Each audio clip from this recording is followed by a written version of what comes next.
The westbound stage kicked up a cloud of red dust as it rolled to a stop in Red Hollow, its wheels creaking like old bones. The driver spat tobacco juice into the dirt and hollered something about 15 minutes for those continuing on to Silver Creek.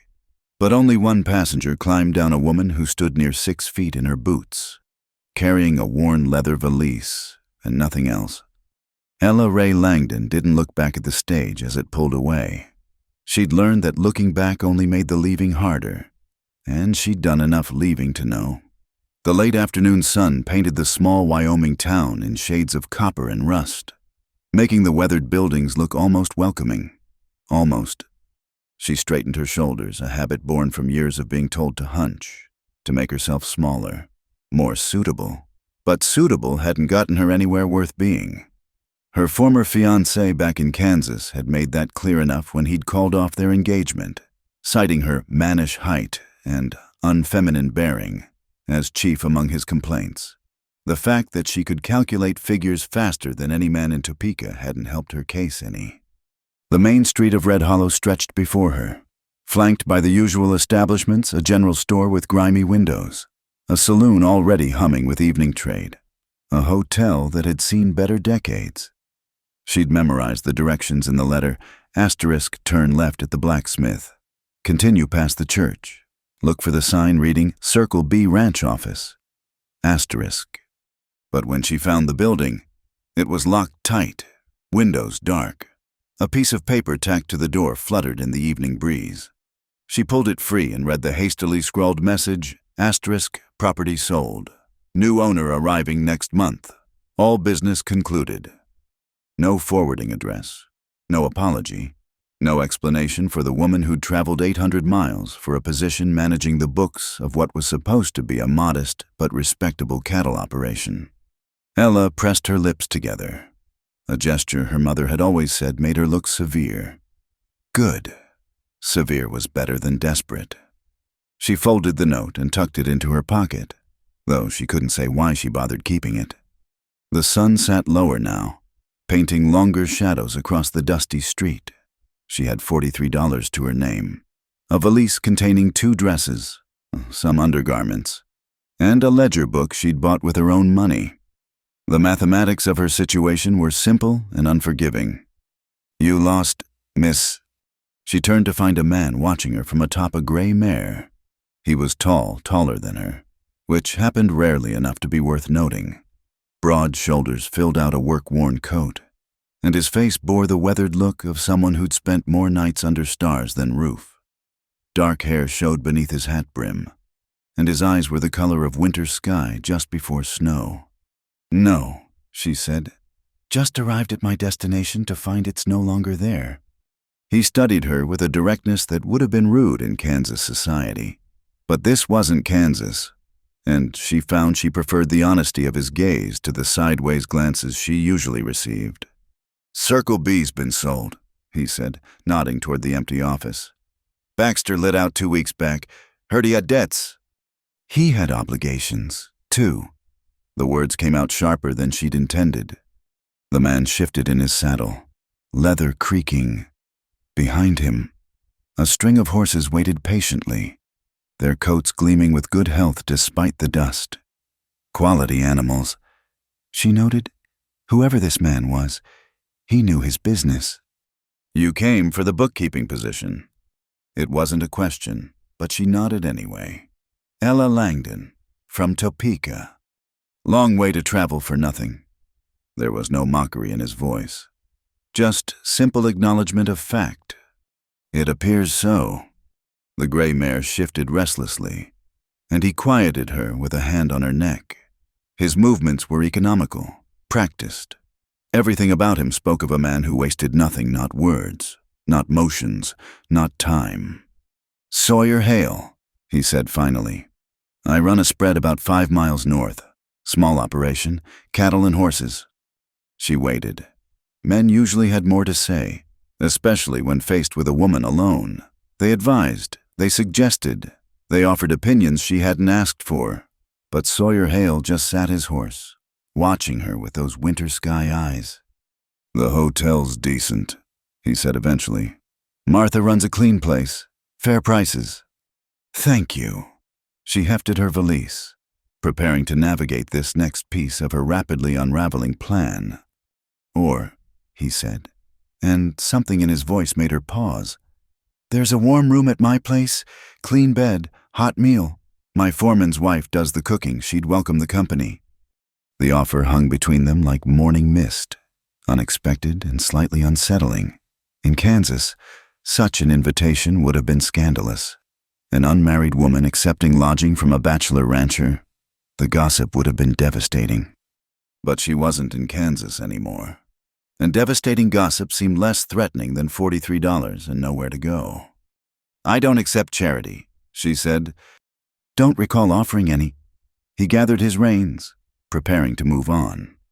But if you can read and figure, I've got 6 months of receipts that need sorting. Previous bookkeeper quit when Baxter stopped paying wages. You'd be earning your keep.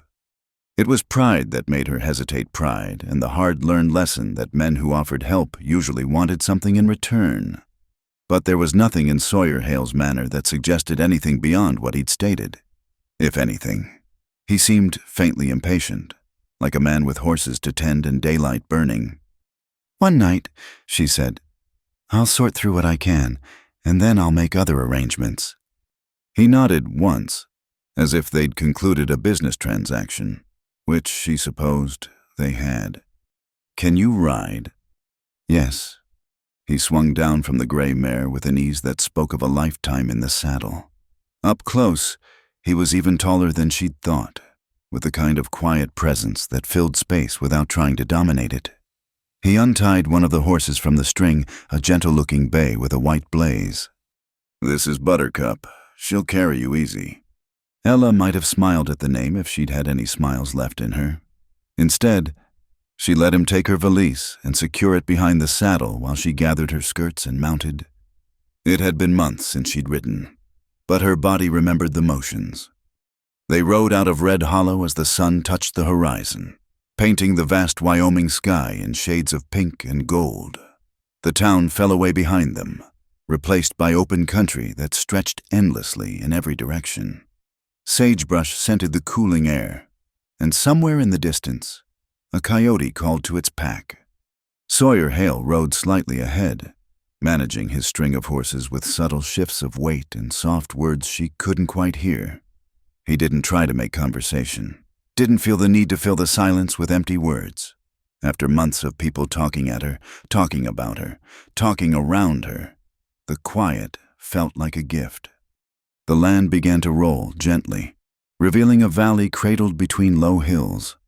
In the fading light, she could make out buildings, a main house with a wide porch, a barn that looked newer than the rest, various outbuildings scattered with purpose rather than chance. Smoke rose from the chimney, promising warmth against the evening chill that was already settling in. As they drew closer, an older man emerged from the barn, moving with the careful gait of someone whose bones knew every change in weather.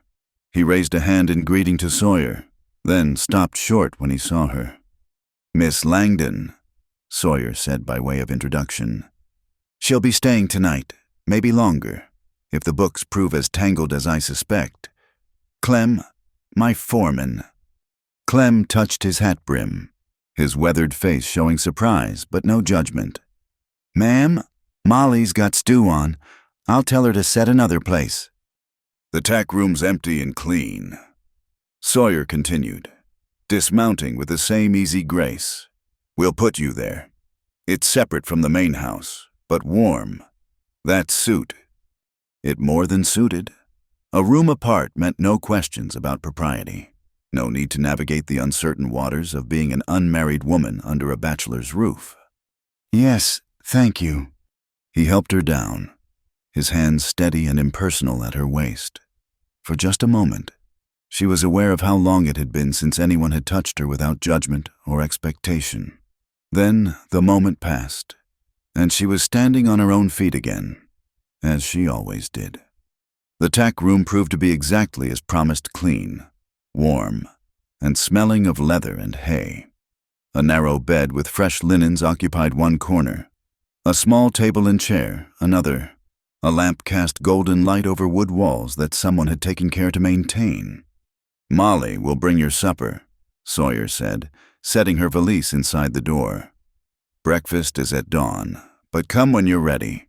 The office is in the main house. I'll show you the books in the morning. He paused in the doorway, silhouetted against the purple dusk. One more thing, Miss Langdon. You said you don't accept charity. Neither do I. If you stay, you work. If the work suits, we'll discuss wages. Fair. Fair. He touched his hat brim and was gone, leaving her alone in the gentle light of the tack room.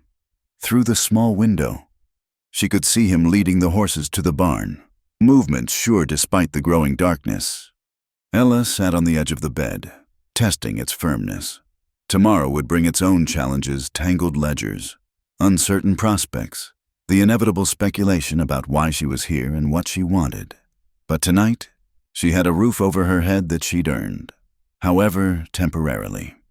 Outside, the Wyoming night settled in, vast and full of stars. Somewhere an owl called, and horses nickered softly in answer. It wasn't what she'd planned, wasn't what she'd traveled so far to find. But as plans went, she'd had worse. The knock on her door came just as the first light was graying the eastern sky.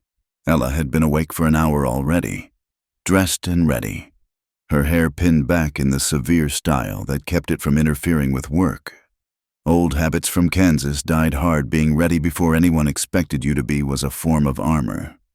"Miss Langdon," it was a woman's voice, warm and slightly breathless. "I'm Molly. Brought coffee if you're stirring." Ella opened the door to find a plump woman in her 50s, carrying a tray with a steaming pot and 2 cups. Molly's face was the kind that smiled easily, lined with years of sun and laughter. "Figured you might appreciate something hot before facing the day," Molly said, bustling in without waiting for invitation. "Sawyer mentioned you'd come a long way yesterday." "From Kansas," Ella confirmed, accepting the cup gratefully. The coffee was strong and black, nothing like the weak tea considered proper for ladies back home. Kansas. Molly poured her own cup and settled into the chair like they were old friends.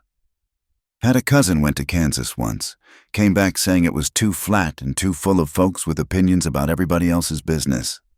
Despite herself, Ella felt her mouth twitch toward what might have been a smile. "Your cousin wasn't wrong. Well, Wyoming's got its share of opinions too, but at least we've got mountains to break them up some." Molly sipped her coffee, studying Ella with friendly curiosity. "Sawyer says you're good with figures." "I've had training." "More than most around here. Then, last bookkeeper we had couldn't tell a receipt from a shopping list. Sweet boy. But Lord, the mess he made." She shook her head. "Sawyer finally just started keeping his own records, but between the horses and the cattle and everything else, he seems to manage well enough." "Oh, he manages." Something in Molly's tone suggested layers of meaning. "Been managing since Martha died 3 years back, but managing and living aren't quite the same thing, are they?" "Martha, his wife, presumably." Ella filed the information away. Another piece of the puzzle that was Sawyer Hale. "Breakfast in 20 minutes, Molly announced, rising with surprising grace. "Nothing fancy, but it'll stick to your ribs. And Miss Langdon, don't let Sawyer's manner put you off. He's not much for talk, but he's fair, fairer than most." After Molly left, Ella finished her coffee and made her way to the main house. The morning air was crisp, carrying the scent of sage and distant rain. The ranch was already stirring. She could hear voices from the barn, the ring of hammer on anvil from what must be a smithy. The house itself was solid and unpretentious, built to withstand Wyoming winters rather than impress visitors. The porch boards didn't creak under her feet, and the door opened smoothly on well-oiled hinges. Someone took care with maintenance here. Inside, she found a kitchen that spoke of daily use and careful organization. Sawyer sat at a long wooden table, working his way through a plate of eggs and biscuits. He looked up when she entered, gesturing to an empty chair. "Morning." "Good morning." Molly appeared with a loaded plate before Ella had fully settled. The food was simple, but perfectly prepared eggs cooked just right. Biscuits light enough to float. Bacon crisp without being burned. "Clem's already headed out with the boys," Molly reported, refilling coffee cups with practiced efficiency. "That new horse is still favoring his left front. Might want to have a look later." Sawyer nodded, making some note to himself. He ate with the same economy of motion Ella had noticed yesterday, purposeful, efficient, but not rushed. When he'd finished, he pushed back from the table and looked at her directly. "Ready to see what you're up against?" She followed him through the house to a small room that served as an office. One wall held a map of the territory, marked with property lines and water rights. Another displayed an impressive collection of bridles and bits, each polished and properly hung. But it was the desk that drew her attention, or rather, the boxes stacked beside it. 6 months, she asked, though it looked like more. "Maybe 7.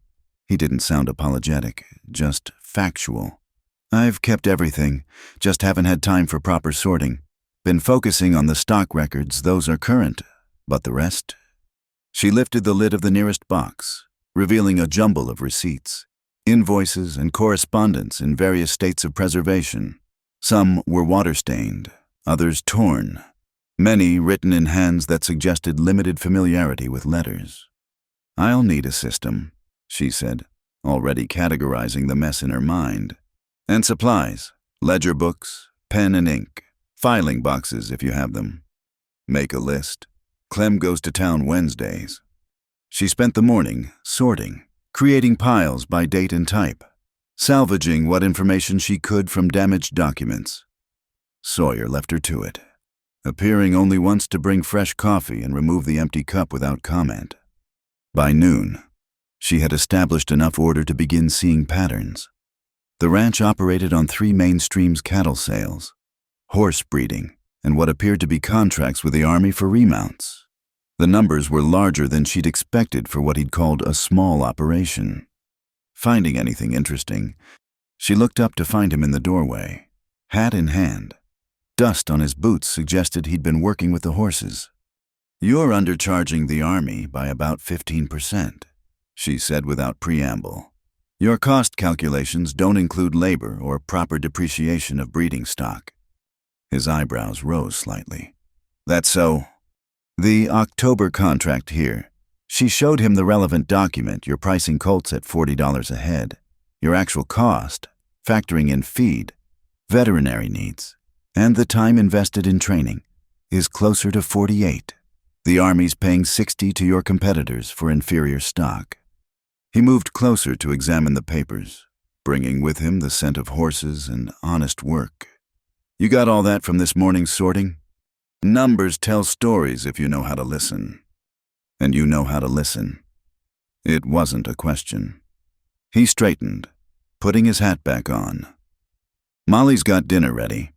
After, if you're willing. I'd like your thoughts on the current contracts." The afternoon passed in similar fashion. She worked. He appeared periodically to answer questions or provide context, and gradually the chaos began to yield to order. By evening, she had rough totals for the past 6 months and a clear picture of where the ranch stood financially. Better than stable, profitable, even despite the undercharging and haphazard bookkeeping. When Sawyer returned at dusk, she had a preliminary report written out in her neat hand. He read it, standing, occasionally asking for clarification on a point. His questions were intelligent, focused on understanding rather than challenging her conclusions. "This is good work," he said finally. "More than I expected from one day." "It's what you hired me for. I offered you a bed for the night and a chance to earn it. Didn't recall mentioning hiring." She met his gaze steadily. "Then I should clarify my position. If I stay to finish this work, I'll need proper wages. $30 a month, plus room and board. That's more than my ranch hands make." "Your ranch hands don't save you 15% on Army contracts." A smile ghosted across his features, there and gone like summer lightning. "Fair point, but the accommodations are what you've seen. Tack room or nothing. I won't have talk. Talk happens regardless. At least this way. I'm earning enough to make it worthwhile. He extended his hand. His grip was firm, calloused, the hand of a man who worked alongside his employees rather than simply directing them. 1-month trial, he said. If the books balance and the contracts get sorted, we'll discuss permanent arrangement. Agreed. That evening, she took supper in the kitchen with Molly and Clem. The foreman had the quiet manner of a man who'd learned that observation taught more than questions. He watched her with interest but no suspicion, occasionally offering bits of ranch history that helped contextualize the records she'd been sorting. Been here 15 years, he said, cutting into Molly's excellent beef stew. Seen this place through drought and plenty. Sawyer's got a good head for horses. Better than his father did. But papers and such. He shrugged eloquently. Everyone has different strengths, Ella said carefully. True enough, and it seems you might have what we've been lacking. After supper, she returned to the tack room to find small improvements, an extra lamp, a thicker blanket, a ewer and basin that hadn't been there that morning. No one mentioned the additions, but she recognized Molly's touch in the carefully folded linens. She worked by lamplight for another hour, transcribing her rough notes into cleaner copy. Through the window, she could see lights in the main house, shadows moving behind curtains, normal domestic life carrying on, the kind she'd thought she'd have by now. A soft knock interrupted her thoughts. She opened the door to find Sawyer, holding what looked like a ledger book. Thought you might need this, he said. It's new. Been saving it for when I found time to do things properly. The book was good quality, leather-bound with clean-lined pages, the kind of thing that cost dear in a frontier town. Thank you. She took it carefully, appreciating the weight of it. I'll put it to good use. He nodded, started to turn away, then paused. Miss Langdon, what you said about everyone having different strengths, some folks would have put it less kindly. I've found kindness costs nothing and sometimes pays unexpected dividends. Practical philosophy. I'm a practical woman. Mr. Hale. Sawyer, he corrected. If you're staying, might as well drop the formalities. We're not much for ceremony here. Then I'm Ella. Ella. He tested the name, nodded as if it met with approval. Sleep well. Tomorrow we'll go over the breeding records. Those are more complex than what you saw today. After he left, she sat on her narrow bed, running her fingers over the smooth leather of the ledger. 1-month trial. It wasn't what she'd planned, wasn't the secure position she'd been promised. But it was honest work for fair wages. And after the humiliation of her broken engagement, honest and fair seemed like luxuries. Outside, night settled over the ranch with a chorus of familiar sounds, horses settling, nightbirds calling, the distant yip of coyotes, different from Kansas, but not unwelcoming. She opened the ledger to the first page and wrote in her careful hand, Hale Ranch Accounts. Commenced this day. She paused, then added the date, making it official. Whatever came next, she'd meet it with clear eyes and balanced books. It was what she knew how to do, who she was. For now, that would have to be enough. 2 weeks into her employment, Ella had transformed the chaos of Sawyer's office into something resembling order. The ledgers now told clear stories of profit and loss. The contracts were filed by date and properly cross-referenced. And she'd even created a system for tracking breeding records that Sawyer admitted was better than anything he'd devised. She'd also mended 3 torn saddle blankets, helped Molly with preserving when the older woman's arthritis flared, and assisted Clem with calculating feed orders for the coming winter. Work suited her. Always had. It was the spaces between work that had given her trouble back in Kansas, the social calls, the pretense, the constant effort of making herself smaller to fit others' expectations. Here, no one expected her to be anything but capable. You've got neat stitches. Tom, one of the younger ranch hands, observed as she worked on another blanket during her afternoon break. My ma would have approved. Necessity taught me, Ella replied, keeping her focus on the work. When you're tall, nothing fits properly off the shelf. I reckon that's true for most things, Tom said philosophically. Nothing much fits perfect without some adjusting. She was discovering that the ranch operated like a small community, each person contributing what they could. Molly fed them and doctored minor injuries. Clem managed the daily operations with quiet efficiency. The hands, Tom, Ben, and an older man everyone called Dutch worked with the easy coordination of long practice. And Sawyer was everywhere and nowhere, seeming to appear wherever he was needed most. He could gentle a spooked horse, repair a broken gate, and negotiate a contract with equal skill. But he did it all with an economy of words that might have seemed cold, if not for the small considerations fresh coffee appearing on her desk when she worked late. A cushion added to her chair without comment. The way he always knocked before entering the office, even though it was his house. The third Tuesday brought Ella to town for supplies. She'd given Clem a list, but Sawyer suggested she might want to select her own materials. Besides, he said, checking the harness on the wagon team, town needs to see you're staying. Stop some of the speculation? She climbed onto the wagon seat beside him, arranging her skirts carefully. And starts other speculation. There's always talk. Question is, which kind serves us better? The ride to Red Hollow took an hour, winding through country that was beginning to feel familiar. Sawyer pointed out landmarks, the lightning-struck cottonwood that marked the property line, the draw where antelope gathered at dawn, the ridge where his father had built the original homestead cabin. Still standing, she asked. After a fashion? Use it for line camps during roundup. Roof needs work, but the walls are sound. They lapsed into comfortable silence.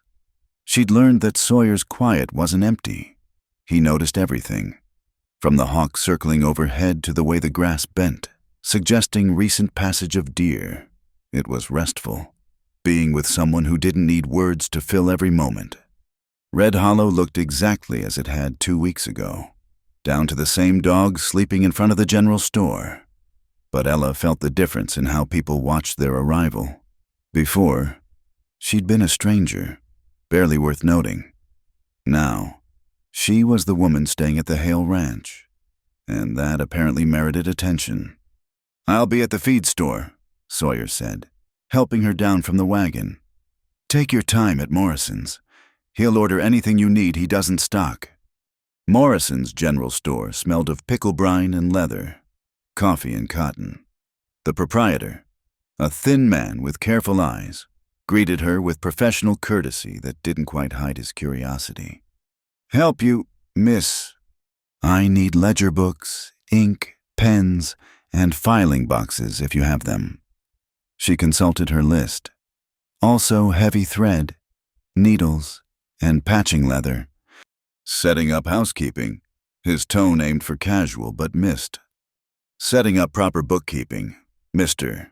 Hale's ranch accounts require organization. Of course. He began gathering her items, adding commentary she hadn't asked for. Heard Baxter left you in quite a position, coming all this way for nothing. Fortunately, Mr. Hale had need of my services. Fortunate indeed, though some might say... They might say many things, Ella interrupted calmly. Do you have the filing boxes, or shall I order them? He had them, as it turned out, along with everything else on her list. She was examining the pen nibs when the bell above the door chimed. 2 women entered, dressed in the careful finery of ranchers' wives come to town. Why, Mr. Morrison, the elder said, voice carrying deliberately. I hope we're not interrupting anything delicate. Mrs. Palmer, Mrs. Yates. Morrison's tone shifted to something between deference and wariness. Just filling an order. Mrs. Palmer's gaze fixed on Ella with the avidity of a hawk spotting prey. You must be the woman from Kansas, the one staying at Sawyer Hale's place. I'm Miss Langdon. Yes, I'm managing Mr. Hale's accounts. His accounts? Mrs. Yates.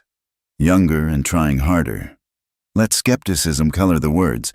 How modern, though one wonders what sort of accounts require live-in assistance. The sort that involve 3 revenue streams, military contracts, and 7 months of unfiled documentation. Ella replied evenly. The mathematics alone are quite consuming. I'm sure they are. Mrs. Palmer's smile could have curdled milk. Still, a woman of good character would surely prefer town accommodations, for appearance's sake, if nothing else. A woman of good character concerns herself with honest work and fair wages. Appearances, I've found, are often carefully maintained lies. The silence that followed had weight to it. Morrison busied himself wrapping her purchases, clearly wishing himself elsewhere. Well, Mrs. Palmer drew herself up. I can see Kansas has different standards than Wyoming. Yes, Ella agreed pleasantly. I've noticed Wyoming values competence over gossip. Such a refreshing change. She paid for her purchases and gathered them efficiently. At the door, she paused and looked back at the 2 women. Good day, ladies. I hope you find whatever you came here seeking. Outside, she took a breath of clean air and noticed her hands were steady. Good. Let them talk. She'd faced worse than provincial disapproval. Sawyer was loading feed sacks when she found him. He took one look at her face and finished with the current sack before speaking. Mrs. Palmer. And Mrs. Yates. They're concerned about my living arrangements. They're concerned about everyone's arrangements. Last year, they decided Molly and Clem were living in sin, despite being married 30 years. He hefted another sack with easy strength. You all right? The simple directness of the question surprised her. Yes, I've heard worse. I imagine you have. He settled the last sack and turned to face her fully. Ella, if this arrangement causes you grief— It causes me employment, she interrupted. That matters more than wagging tongues. He studied her for a long moment, then nodded. Load your purchases. I'll be ready in a minute. They were halfway home when he spoke again. What you said about appearances being maintained lies. That was well put. Experience taught me. My former fiancé maintained beautiful appearances right up until he decided I didn't fit them. His loss. The simple statement, delivered without flourish or false sympathy, warmed her more than elaborate consolation would have. She glanced at him, noted the way the afternoon sun caught the silver threads in his dark hair, the competent way his hands held the reins. Tell me about the breeding program, she said, changing the subject to safer ground. I understand the bloodlines on paper, but I'd like to know your selection criteria. He talked horses the rest of the way home, explaining his theory about temperament mattering as much as conformation, how he chose for intelligence and heart rather than just looks. His voice changed when he discussed something he cared about, becoming more animated, though still economical with words. Back at the ranch, she found her tack room had acquired more improvement shelves for her supplies, a small rug beside the bed, hooks for her clothes. She was examining these additions when Molly appeared with coffee and determination. Don't mind those town biddies, Molly said without preamble. Martha Palmer's been sour since her husband lost that army contract to Sawyer 5 years back. As for Emma Yates, she had her cap set for Sawyer before he married Martha. And again after, some grudges age like wine, they just get stronger. I'm not concerned about their opinions. Good, because I'll tell you something, Miss Ella. Molly leaned forward conspiratorially. In 15 years here, I've never seen those account books looking so good.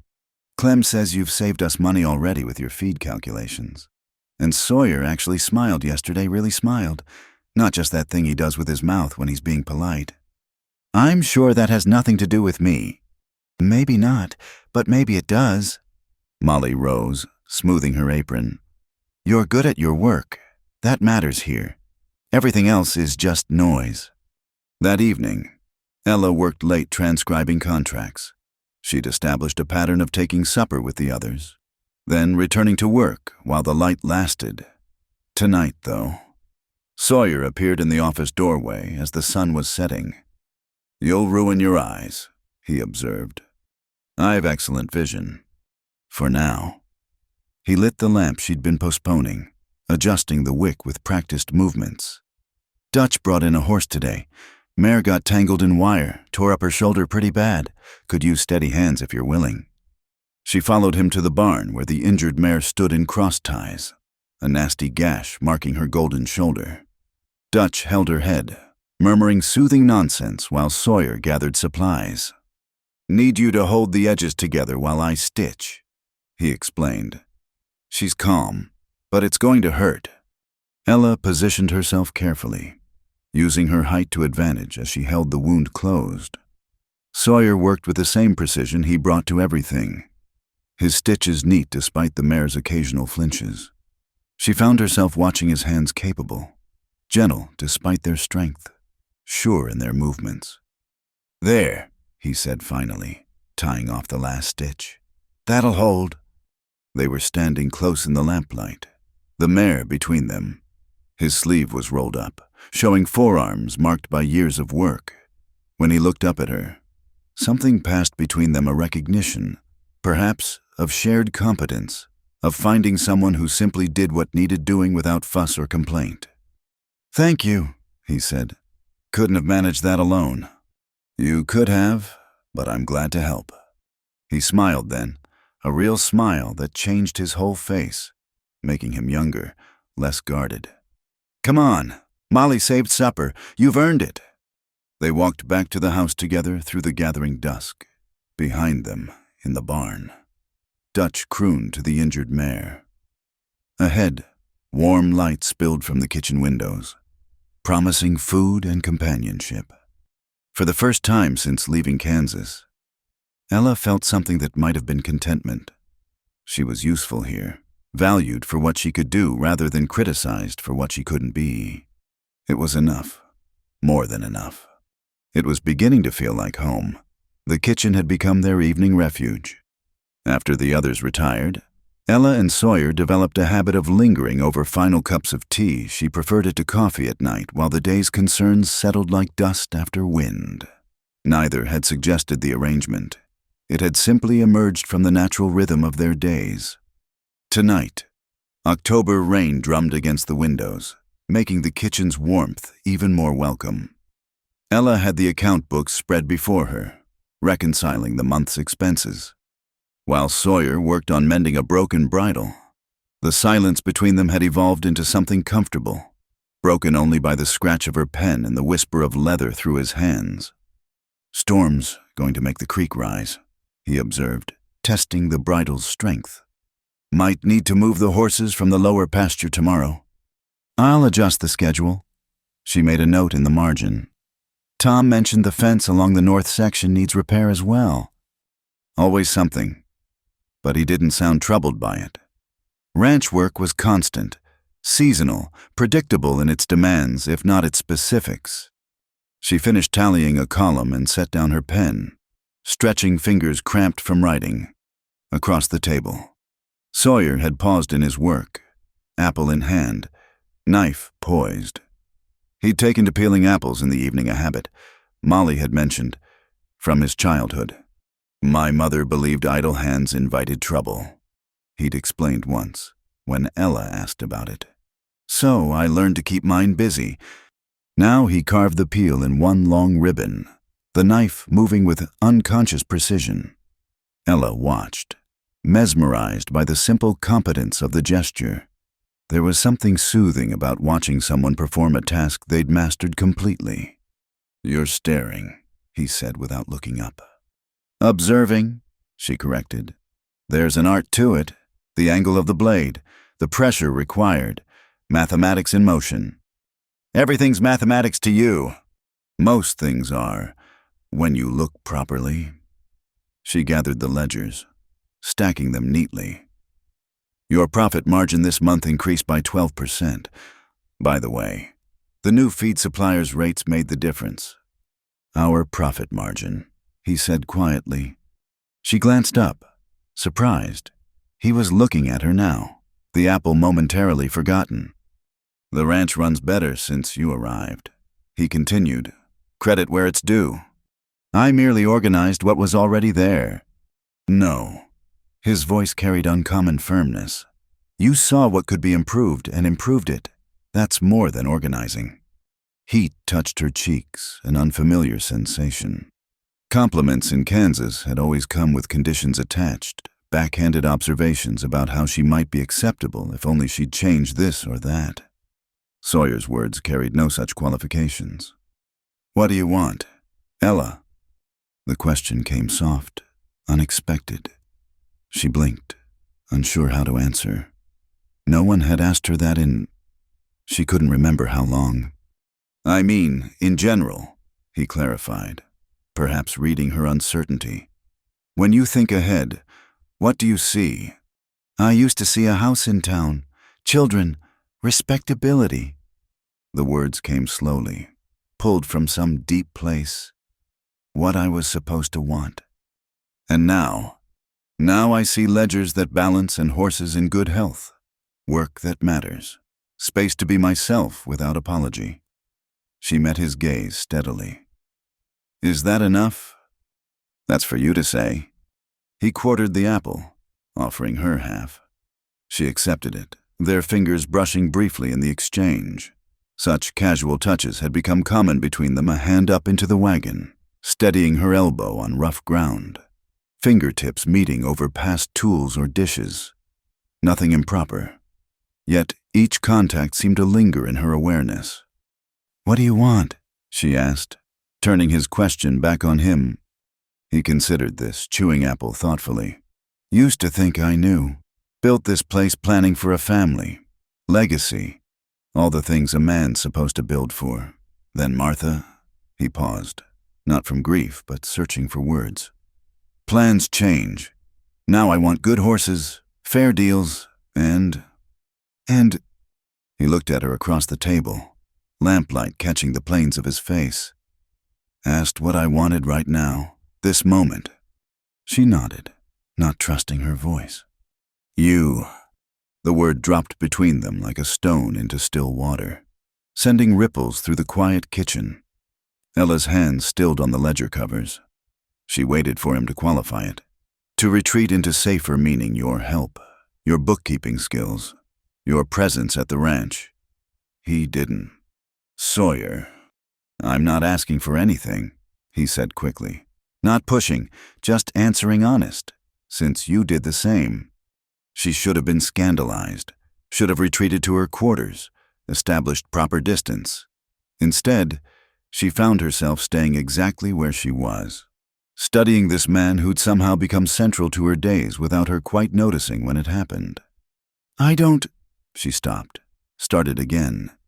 "In Kansas, my fiancé said I was too much, too tall, too direct, too..." She gestured helplessly at herself. "To yourself." Essentially. Man was a fool. Sawyer's voice carried the same matter-of-fact tone he used for discussing horse bloodlines or weather patterns. "You're exactly as much as you should be."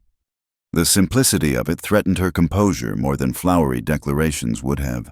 She looked down at her hands, noticed they were trembling slightly, and clasped them together. "I should go," she said softly. "It's late." "Ella." When she looked up, he was leaning back in his chair, creating distance without moving away. "Nothing changes unless you want it to. You've got a job here as long as you need it, regardless. I meant what I said, but I also mean this: you're safe here. From me, from gossip, from whatever you're running from or toward. Understood?" "Yes." She rose, gathering the ledgers against her chest like armor. At the door, she paused without turning. "For what it's worth," she said quietly. "When you asked what I wanted, my first thought wasn't ledgers or horses or work." She took a breath, released it slowly. "Good night, Sawyer." She left before he could respond, fleeing to the sanctuary of her tack room through rain that had gentled to mist. Inside, she lit her lamp with unsteady hands and sank onto the bed. He wanted her. Not a modified version, not a smaller or quieter or more suitable iteration, just her. The thought terrified and thrilled in equal measure. Through her window, she could see the kitchen light still burning. She imagined him there, finishing his apple, perhaps pondering the same questions that raced through her mind. Or perhaps not Sawyer had a gift for acceptance that she envied. He took things as they came, adjusting as needed without fighting reality. She changed into her nightdress and brushed out her hair, performing the familiar rituals while her mind churned. In Kansas, there would be rules for this situation, proper steps to follow, expectations to meet or deliberately flout. But this wasn't Kansas. Here, she'd found, people made their own rules based on what worked rather than what looked right to others. A soft knock interrupted her thoughts. When she opened the door, Molly stood there with a shawl wrapped against the damp. "Saw your light," the older woman said. "Thought you might need some chamomile tea. Good for settling nerves." "I'm not," Ella began, then stopped. "Thank you, that's kind." Molly bustled in, somehow producing not just tea but cookies from beneath her shawl. "Sawyer still in the kitchen?" "He was when I left." "Mm-hmm." Molly's tone suggested volumes. "Man's been alone too long. Martha was a good woman, but they were more partners than, well, not my story to tell. Point is, he's been marking time for 3 years. Until recently." "Molly." "I'm not prying," Molly assured her, though they both knew better. "Just observing, same as you do with your numbers. And what I observe is two people dancing around something that doesn't need to be that complicated." "It's very complicated." "Is it? You need work. He needs help. You're good at what you do. He appreciates it. You're comfortable together." Molly shrugged. "Everything else is just details." "The details matter. What people think matters." "Does it mattered in Kansas? Look how that turned out." Molly softened her words with a gentle pat on Ella's hand. "I'm not saying throw caution away. Just maybe consider that what matters most is what works for the people involved." After Molly left, Ella sat by her window drinking chamomile tea and watching the kitchen light across the yard. It burned steady for another hour before finally going dark. Even then, she remained at her post, thinking about wants and needs, about safety and risk, about the terrifying possibility of reaching for something she hadn't known she wanted until it was offered. The rain stopped near midnight, leaving the world washed and gleaming under emerging stars. Tomorrow would bring its usual routine ledgers and horses, meals shared and work completed. But underneath would run this new awareness, this sense of possibility that Sawyer's simple declaration had created. "You," he'd said, as if it were the most natural thing in the world. Maybe, she thought as she finally retreated to bed, it was... Maybe the most complicated things were actually simple when you stopped fighting them. Maybe wanting and being wanted could be enough, if you were brave enough to let it. The thought followed her into dreams where, for once, she didn't need to make herself smaller to fit, where being exactly as much as she was meant being exactly enough. The storm had been building all day, unusual for November. By afternoon, the temperature had plummeted, and what started as rain turned to sleet, then heavy snow. Sawyer and the hands worked frantically to move the stock to shelter, but worry etched deeper lines around his eyes as he watched the sky. "Going to be a bad one," Clem said, leading his horse into the barn. Ice already coated the animal's mane. Temperatures dropping fast. Ella had spent the day helping Molly prepare extra water hauled, lamps filled, food that could be eaten cold if the stove couldn't be kept going. Now, as darkness fell unnaturally early, she made her way to the barn where the men were settling the horses. "Buttermilk's still out," Dutch reported, stamping snow from his boots.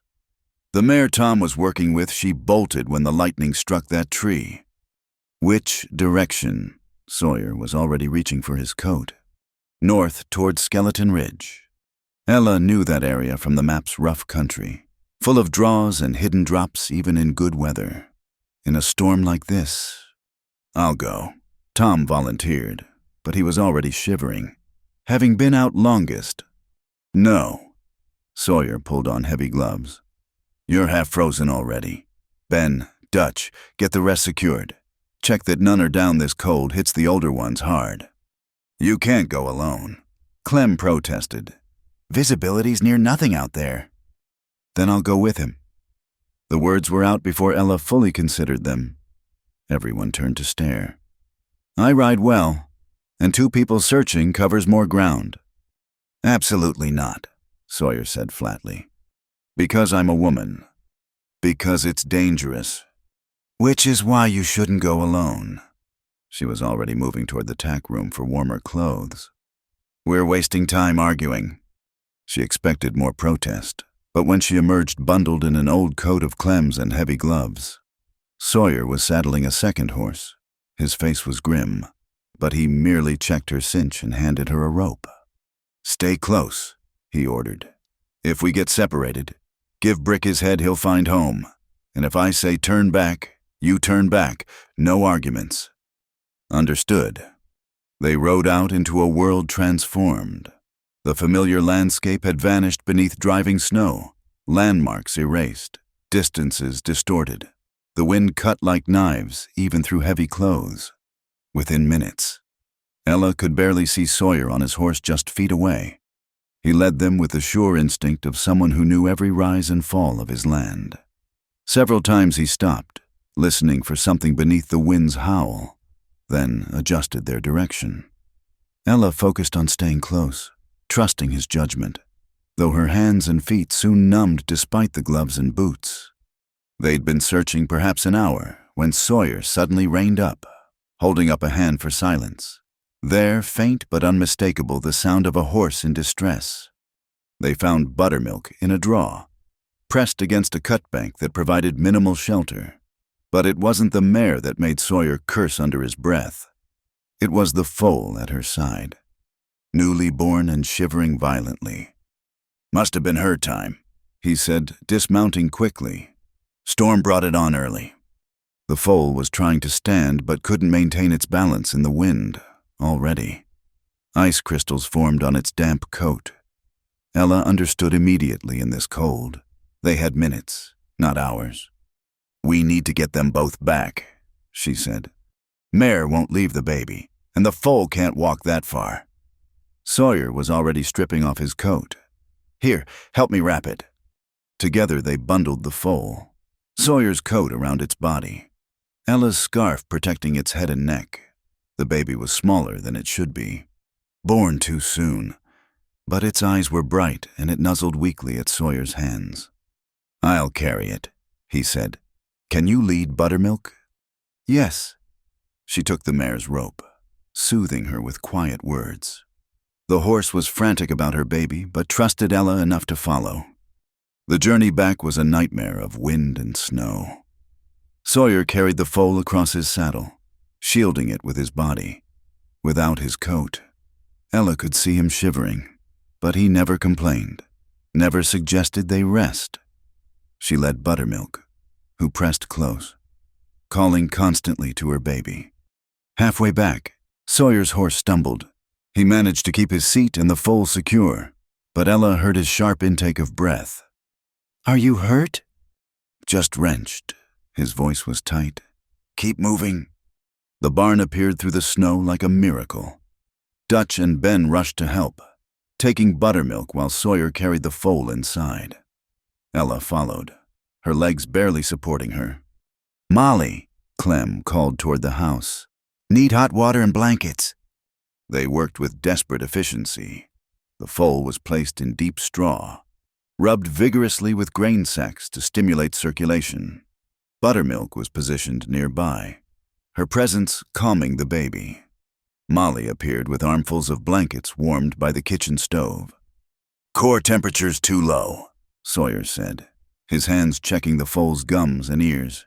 We need more heat. Without hesitation, Ella lay down in the straw beside the foal, pulling it against her body and wrapping blankets around them both. Body heat, the most primitive and effective warming method. She felt Sawyer pause. Then he joined them. sandwiching the foal between their bodies. They lay there in the straw, the storm raging outside, focused entirely on the small life between them. Gradually, the violent shivering eased. The foal's breathing deepened. When it finally lifted its head and whinnied softly, everyone in the barn exhaled in relief. "There we go," Sawyer murmured. "That's a fighter." His face was inches from Ella's across the foal's neck.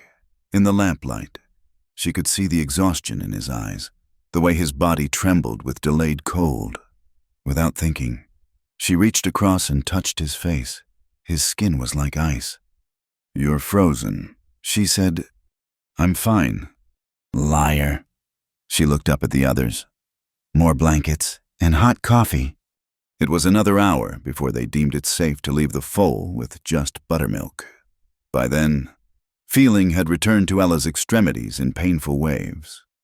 Sawyer moved stiffly, his wrenched shoulder obviously hurting more than he'd admitted. Molly insisted they both come to the kitchen. "No arguments, hot food and dry clothes, or you'll both be down with lung fever." The kitchen was blessedly warm. Ella sat at the table, hands wrapped around hot coffee, while Molly fussed and scolded in equal measure. Sawyer sat across from her, a blanket around his shoulders, looking oddly vulnerable without his usual composed demeanor. "That was foolish," he said quietly when Molly stepped out. "Taking you out there—" "That was necessary," Ella corrected. "We saved them both. Could have lost you both. But you didn't." She met his gaze steadily. "I made my choice." "Sawyer, don't diminish it by second-guessing now." He studied her for a long moment. "You lay down in that straw without hesitating." "So did you." "It's my ranch, my responsibility." "And I choose to share that responsibility." The words came out fiercer than intended. "That's what I do. Isn't it share the work, the decisions, the risks, or am I only allowed to share the safe parts?" "Ella, I'm not fragile," she continued. "I'm not going to break or faint or need protecting from hard choices. I thought you understood that." "I do." He leaned forward, wincing as his shoulder protested. "That's what terrifies me. You'd ride into a blizzard without flinching, lie down in straw to save a foal, take on the whole world if you thought it needed doing. And that's bad. That's—" He paused, choosing words carefully. "That's remarkable. And dangerous. Because it makes me want things I decided I didn't need anymore."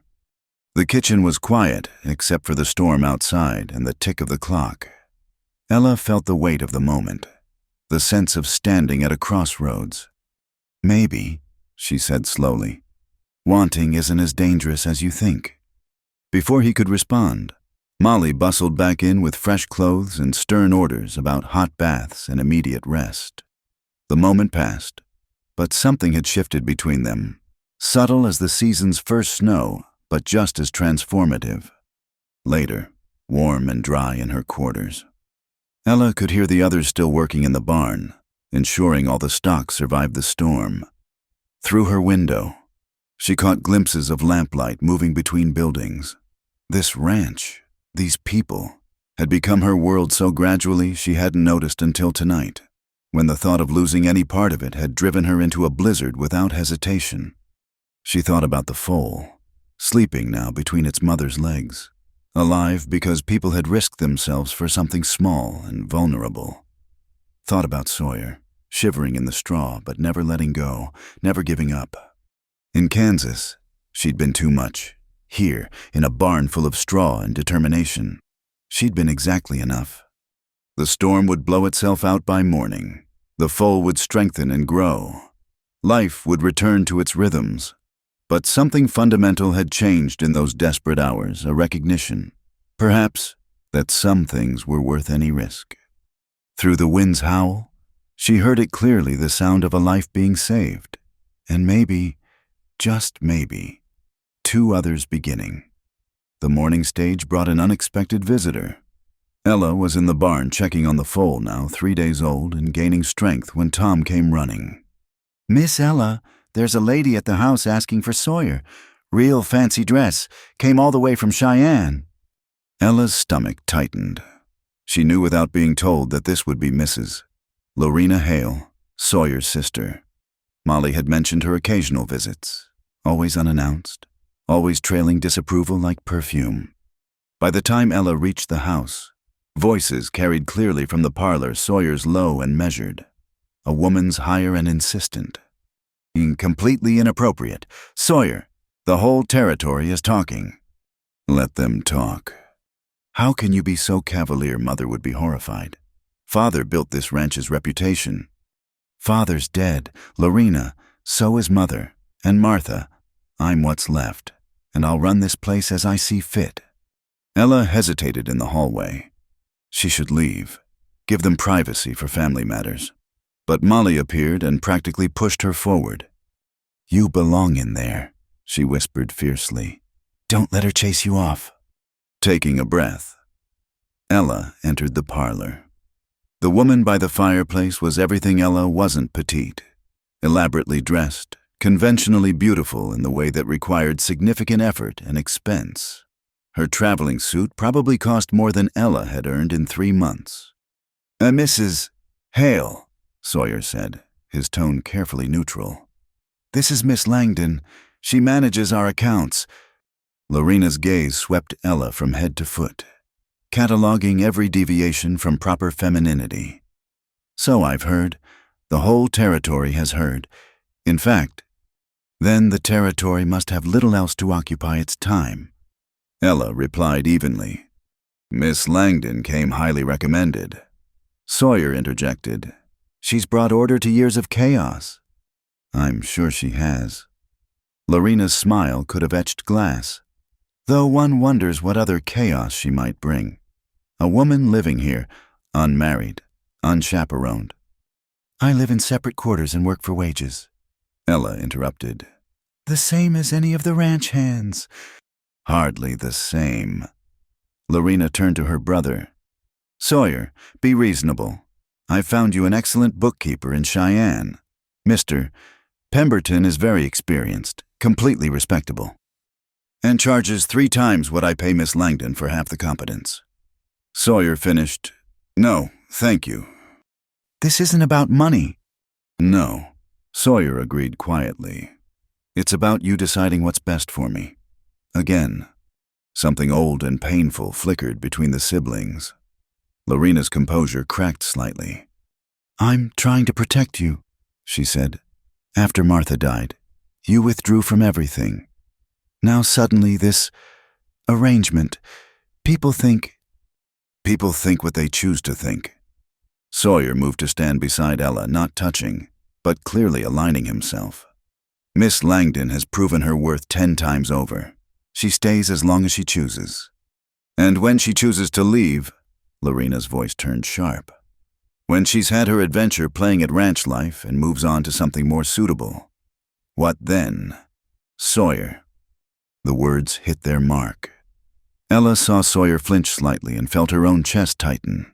Because wasn't that the fear that lurked beneath everything, that this was temporary, a chapter rather than a story? Then I'll thank her for her service and wish her well. Sawyer said steadily, just as I'd do for any valued employee who chose to move on. Employee, the word stung more than it should have. But of course, that's what she was. What she'd insisted on being. Professional distance maintained. If I may, Ella said, drawing both siblings' attention. Mrs. Hale, your concern for your brother is admirable, but I assure you, I have no designs on his fortune or his reputation. I needed work. He needed assistance. It's a business arrangement, nothing more. Something flashed in Sawyer's eyes, disappointment, but his voice remained even. There, satisfied. Lorena. Hardly. His sister gathered her gloves with sharp movements. But I can see you're determined to be stubborn. When this ends badly, and it will end badly, remember that I tried to warn you. She swept toward the door, pausing to deliver one final shot. Mother always said you were too trusting. Sawyer, too willing to see the best in people who didn't deserve it. After she left, The parlor felt too quiet. Sawyer stood by the window, watching his sister's hired carriage depart. His shoulders were rigid with tension. "I'm sorry," Ella said softly. "For what?" He didn't turn around. "For causing discord between you and your family. Lorena causes her own discord, has since we were children." He finally faced her. She means well. In her way. Appointed herself my guardian after Martha died. Decided I needed managing. Maybe she's right. Ella chose her words carefully. "This arrangement is unconventional. It does invite speculation. Do you want to leave?" The directness of the question caught her off guard. "I know, but—" "Then we continue as we are." He moved closer, still maintaining proper distance, but near enough that she could see the weariness in his eyes. "Unless Lorena's visit has changed your thinking." "About what?" "About whether this is just an adventure, a chapter, as she implied." The vulnerability in the question made her throat tight. This man, usually so contained, was asking for something he couldn't quite voice. Reassurance, perhaps, or truth. "I don't know," she admitted. "I came here running from one life without knowing what I was running toward. I can't promise—" "I'm not asking for promises." He cut her off gently. "Just honesty." "Then, honestly, this isn't an adventure. It's—" She struggled for words. "It's the first time I've felt useful, valued, like I fit somewhere without having to reshape myself." "That's enough," he said. "More than enough." Molly appeared in the doorway, clearly having listened to every word. "Well, if you two are done dancing around each other, lunch is ready. And before you protest, Miss Ella, you're eating in here today. No skulking off to the office. That woman's poisoned enough air, we need some normal around here." Over lunch, the tension gradually eased. Clem told stories about Lorena's childhood visits, her horror at ranch life despite being raised on one. Dutch contributed tales of her various attempts to civilize Sawyer over the years, sending him books on etiquette. Arriving with eligible young ladies in tow. "Remember that one from Denver?" Tom laughed. "Fainted dead away when she saw the branding." "That was strategic fainting," Sawyer said dryly. "She thought it would inspire protective instincts." "Did it?" Ella asked. "Inspired me to send her back to Denver on the next stage." They were laughing when Ben burst in. "Boss, we got trouble. That new bull's down in the east pasture. Looks like he got into something bad." The afternoon became a blur of activity. The bull had indeed eaten something toxic, likely death camas, that the early snow had exposed. Ella found herself holding ropes while Sawyer and Clem worked to save the valuable animal, mixing charcoal and water, coaxing it down the bull's throat. "Steady," Sawyer murmured, though whether to the bull or to her, Ella wasn't sure. Almost there. It took hours, but finally the bull struggled to its feet, shaky but alive. Ella's dress was ruined, her hands black with charcoal, but she felt the same satisfaction she'd experienced with the foal, the deep contentment of necessary work completed. "You're a mess," Sawyer observed, looking her over. "So are you." They stood in the fading light, both filthy, both grinning like children who'd gotten away with mischief. The formality that Lorena's visit had imposed crumbled like old mortar. "Thank you," he said simply. "Couldn't have managed without you." "I'm starting to think that's not true," Ella replied. "You managed fine before I came." "Managed isn't the same as thrived." He reached out, brushed a smudge of charcoal from her cheek. His fingers lingered perhaps a second longer than necessary. "Ranch hasn't been this alive in years." That evening, Ella took her supper in the kitchen despite her ruined appearance. No one commented on the state of her dress or the way Sawyer watched her when he thought she wasn't looking. It felt like defiance, this simple act of sharing a meal, a declaration that whatever others thought, this was where she belonged. Later, alone in her quarters, she pulled out paper to write a letter she'd been postponing. Her former fiancé had sent word through her cousin, suggesting perhaps they'd been hasty. Perhaps they could discuss reconciliation. She dipped her pen and wrote with firm strokes. Mr.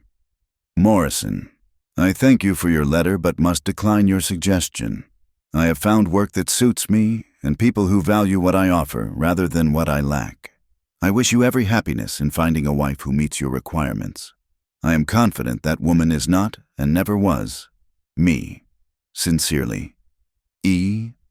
Langdon. She sealed it without rereading, without second thoughts. Tomorrow she'd give it to Clem for the post. Tonight she had books to update, including the cost of treating one valuable bull. Through her window, she could see lights in the main house. Sawyer would be there, probably mending tack or reading stockmen's journals.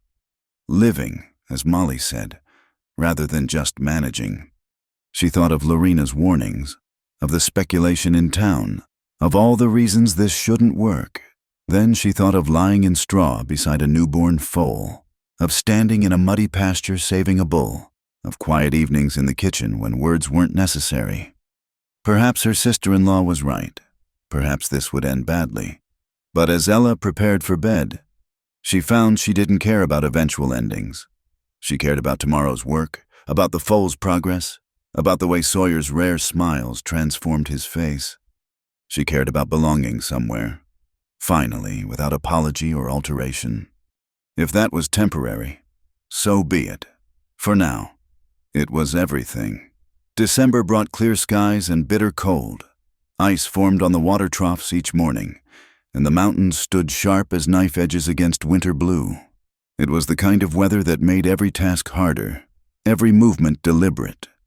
Ella had been quiet since Lorena's visit 2 weeks prior. Not withdrawn, exactly, but careful. She took her meals with the others, completed her work with typical efficiency. But something had shifted. Sawyer noticed her packing extra items when she went to town, saw how she organized the office with unusual thoroughness, the actions of someone preparing to leave things in good order. He found her one evening in the barn, brushing Buttercup with slow, methodical strokes. The mare leaned into the attention, eyes half closed with pleasure. "She'll be spoiled," he said from the doorway. "She deserves spoiling." Ella didn't look up. "She's a good horse." "The best." He moved closer, leaning against the stall partition. "Ella, if something's wrong—" "Your sister wasn't entirely incorrect." The words came quiet but clear. "This situation is unconventional. It does invite speculation." "Since when do you care about speculation?"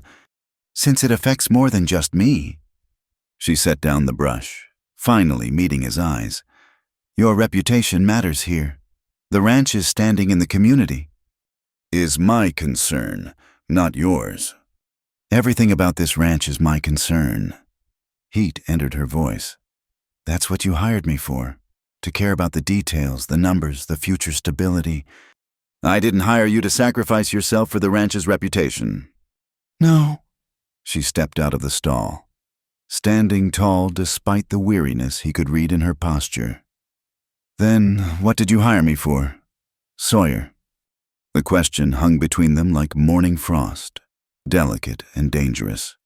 He could give her the safe answer: bookkeeping, organization, professional assistance. It would maintain the fiction they'd both hidden behind since his kitchen confession. Instead, he told the truth. "I hired you because you looked at my disaster of an office and saw possibility instead of problems.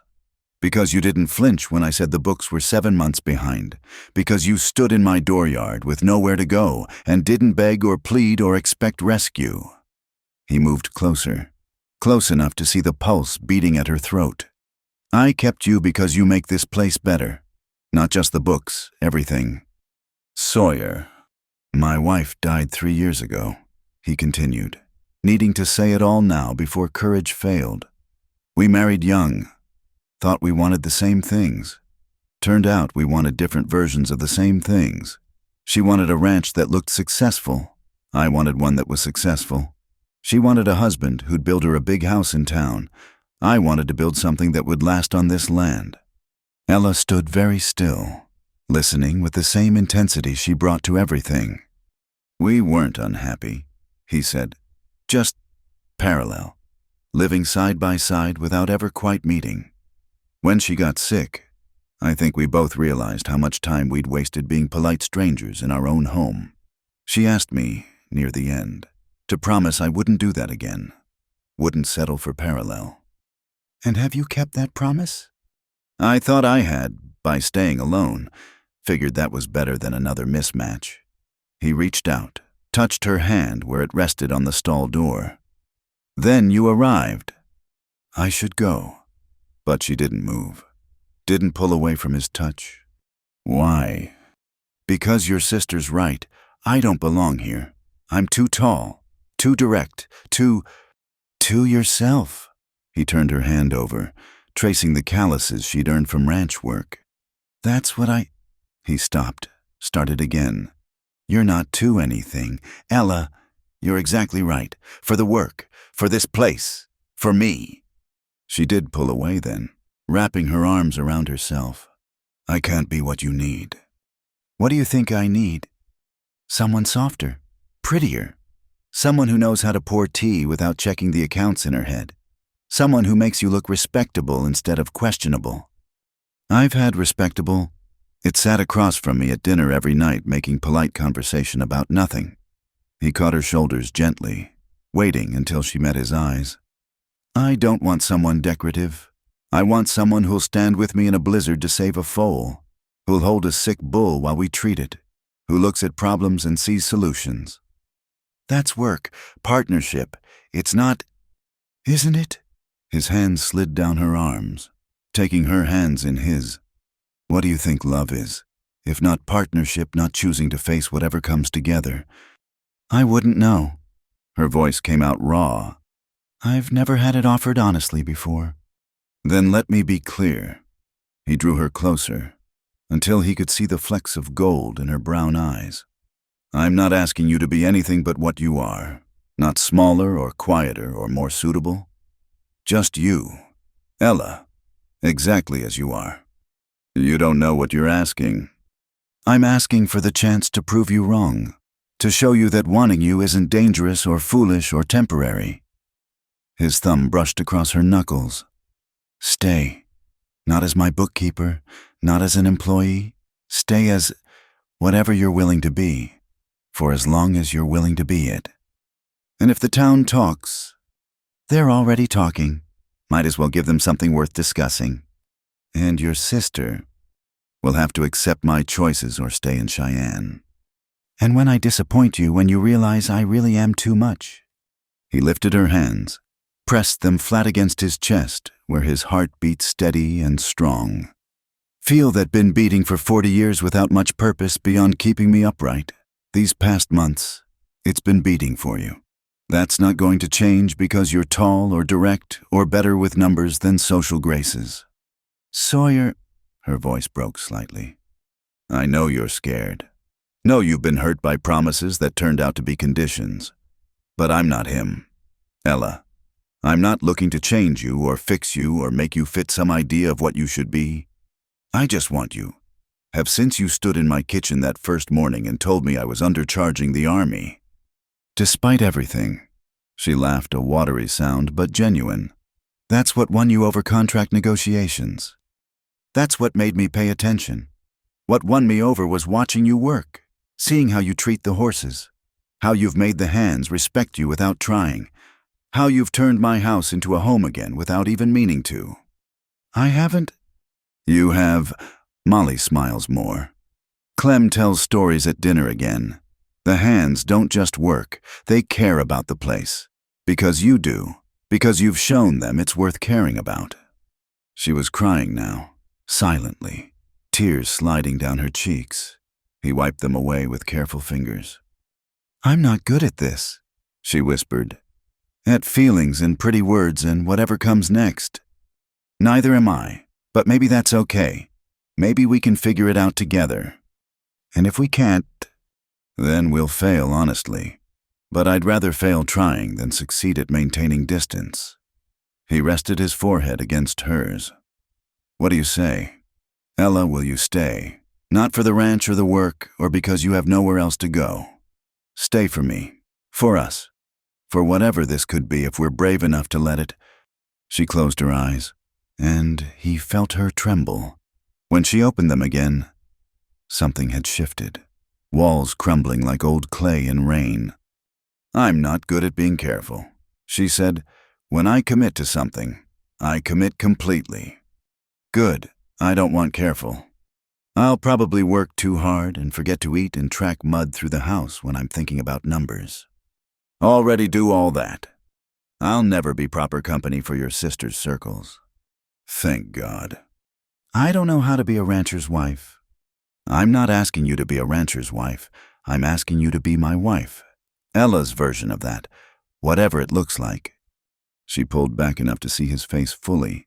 "You're serious?" "Never been more serious about anything." He cupped her face in his hands. "Marry me, not because it's proper or expected or practical. Marry me because I love you exactly as you are, because this ranch is better with you, because I'm better with you. Sawyer, because when I think about the future, you're in every picture, teaching our children to keep books and ride horses and stand tall no matter what anyone says. Children." She said it like a foreign word. "If you want them, or just us. If you don't, whatever you want. Ella, whatever makes you happy." "You," she said simply. "You make me happy. This place, the work, the people, all of it." "Is that a yes?" Instead of answering with words, she closed the distance between them and kissed him, not gentle or tentative, but with all the direct certainty that defined her. He pulled her closer, marveling at how well they fit together. Two tall people who'd spent too long trying to make themselves smaller for others. When they finally broke apart, both breathing unsteadily, she smiled a real smile that transformed her face. "Yes," she said, "to all of it, to whatever comes next." "Thank God." He kissed her again, shorter but no less meaningful. "Because I already told Molly to plan a wedding dinner." "You didn't?" "I did. She's been cooking for 3 days. "What if I'd said no? Then we'd have had a very nice dinner anyway." He grinned at her expression. "I know you. Ella Langdon. You don't back down from anything worthwhile. And this us is worthwhile." "Yes," she agreed, threading her fingers through his. "It is." They stood there in the barn, hay dust dancing in the lantern light, horses nickering softly in their stalls. Outside, winter pressed against the walls. But inside was warm with possibility and promise and the solid certainty of two people choosing each other without reservations or conditions. "Come on," Sawyer said finally. "Let's go tell everyone. Molly's probably watching from the window." "Probably." "Definitely. She's got money on a Christmas wedding." "Does she now?" Ella laughed, the sound rich and free. "Well, we can't disappoint Molly." As they walked toward the house hand in hand, Ella felt the last of her walls crumble completely. She'd come west running from a life that didn't fit. She'd found instead a life that fit perfectly, not because she'd changed herself, but because she'd finally found someone who wanted her unchanged. Tomorrow there would be plans to make, a future to build, a life to shape together.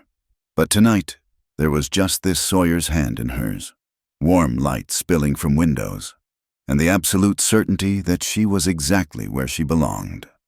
News of the engagement spread through Red Hollow like wildfire in drought season. By the time Ella accompanied Clem to town for supplies 3 days later, it seemed every soul in the territory had formed an opinion about Sawyer Hale's choice of bride.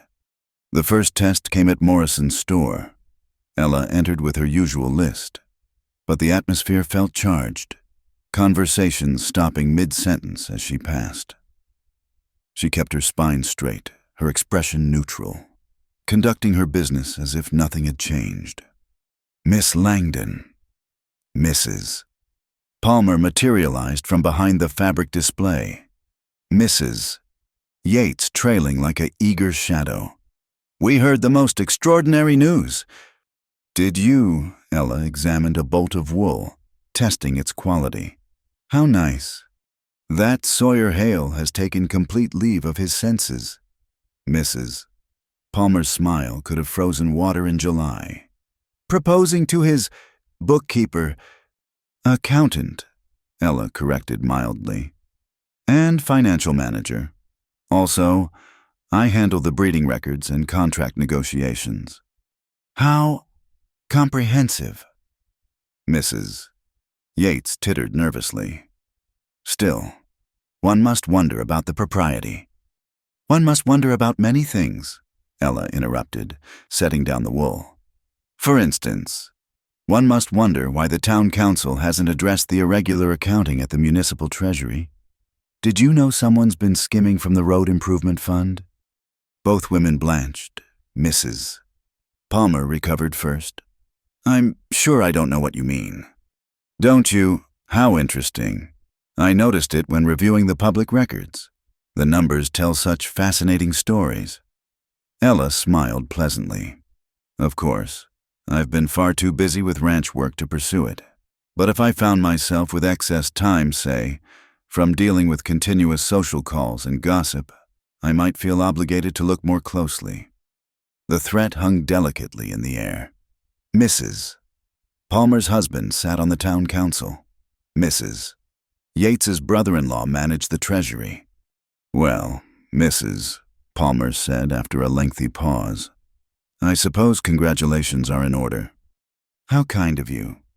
"We'll be calling on you soon, to welcome you properly to our community. I'll be sure to have the financial records handy, in case you'd like to discuss numbers." After they fled, Morrison emerged from behind his counter, fighting a grin. "Miss Langdon, that was necessary. Mr. Morrison, I trust you'll spread the word that I prefer to focus on my work rather than social politics." "With pleasure, ma'am, with distinct pleasure." But the real confrontation came at the town meeting that evening. Ella hadn't planned to attend, but Sawyer insisted, "If we're doing this, we're doing it openly. No hiding, no apologies." The meeting house was packed, ostensibly to discuss the spring cattle drive, but humming with different energy entirely. Heads turned as they entered, whispers rising like disturbed bees. Sawyer guided her to a bench near the front, his hand warm and steady at her back. Mayor Dawson, a florid man who owned the largest spread in the valley, called for order.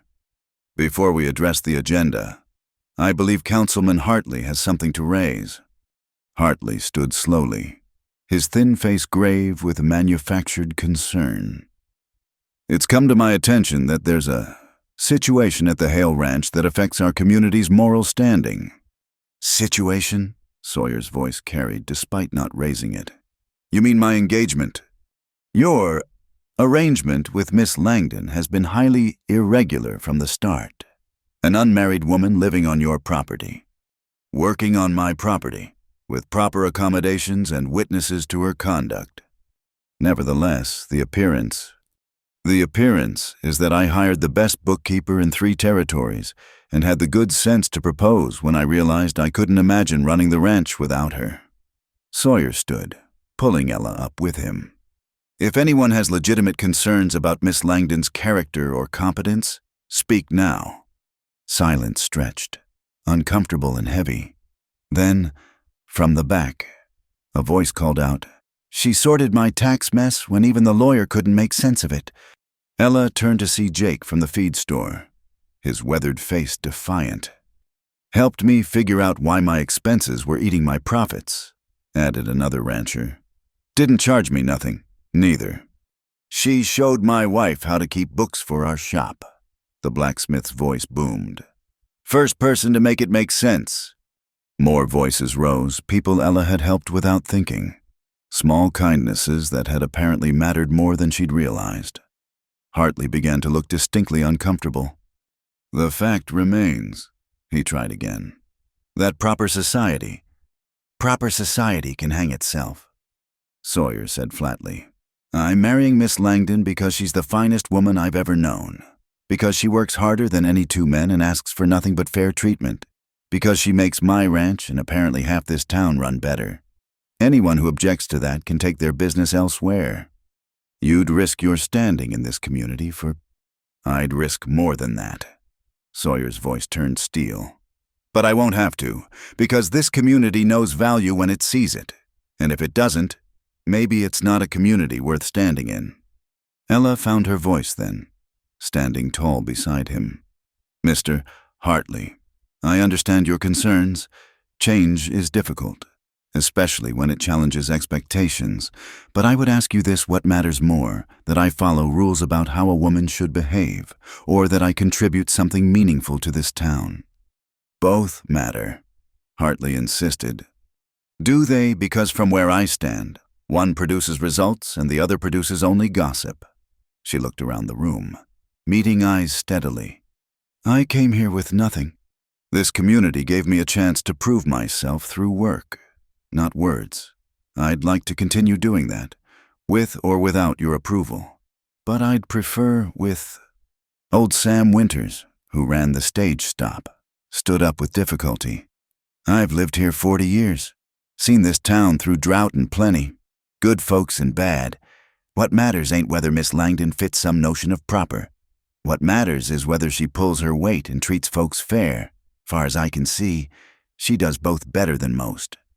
A murmur of agreement rippled through the room. Hartley looked to Mayor Dawson for support, but the mayor was studying his hands with sudden intensity. Furthermore, Sam continued, warming to his theme. Sawyer Hale's got the best horse operation in the territory.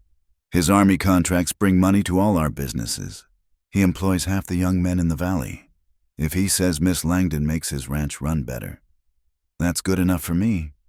Here, here, several voices called out. Mrs.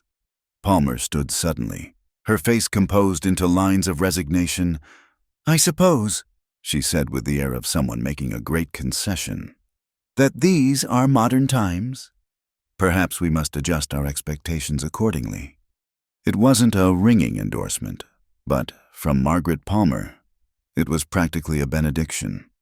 The tide had turned. Hartley sat down, defeated. Mayor Dawson cleared his throat. Well then, I believe congratulations are in order for Mr. Hale and Miss Langdon. Now, about that spring cattle drive. After the meeting, people approached them, some warmly, others with cautious courtesy. But they approached, which was what mattered. Ella accepted their words with grace, neither gloating nor groveling. That went better than expected, Sawyer murmured as they finally escaped to their wagon. You threatened the town's economy for me. I told the truth. The ranch does run better with you. Everything does.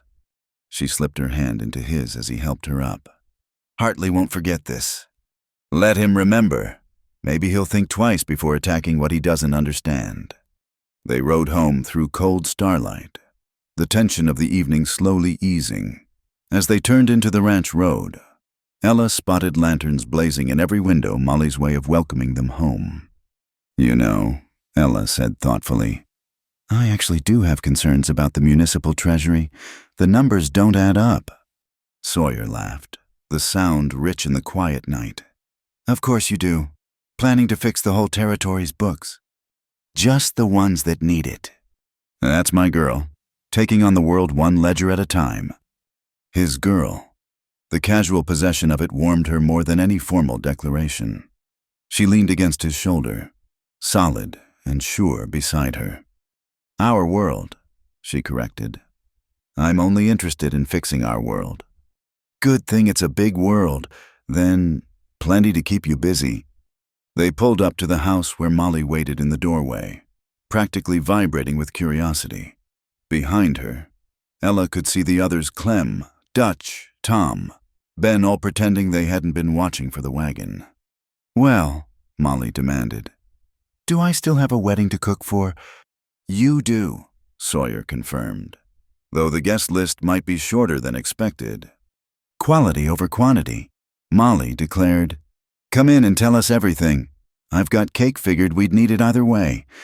As they entered the warm kitchen, surrounded by the family they'd built from work and loyalty rather than blood, Ella felt the last of her doubts dissolve. The town would accept them or not. The ranch would prosper or struggle. But these people, this place, this man beside her, this was worth any battle.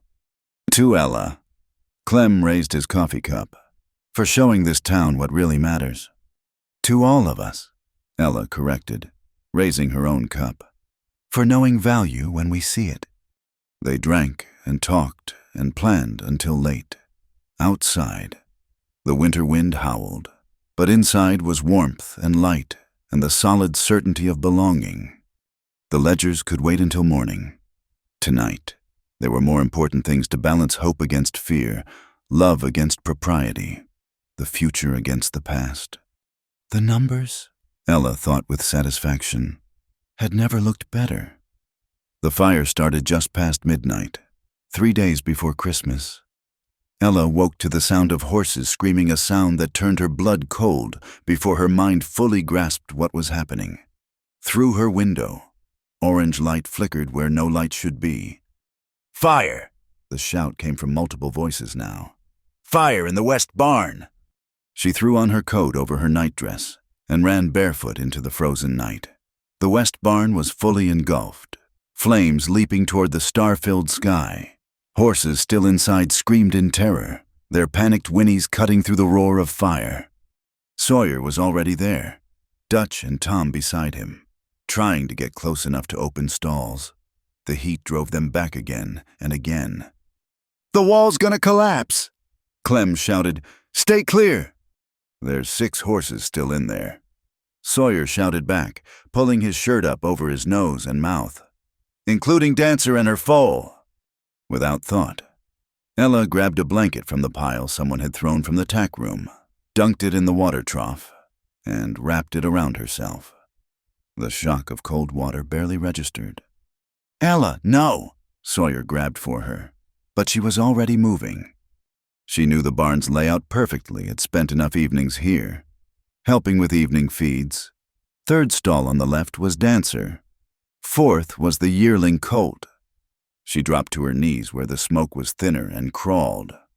The heat was overwhelming, pressing against her like a living thing. She found Dancer's stall by feel, fumbled with the latch.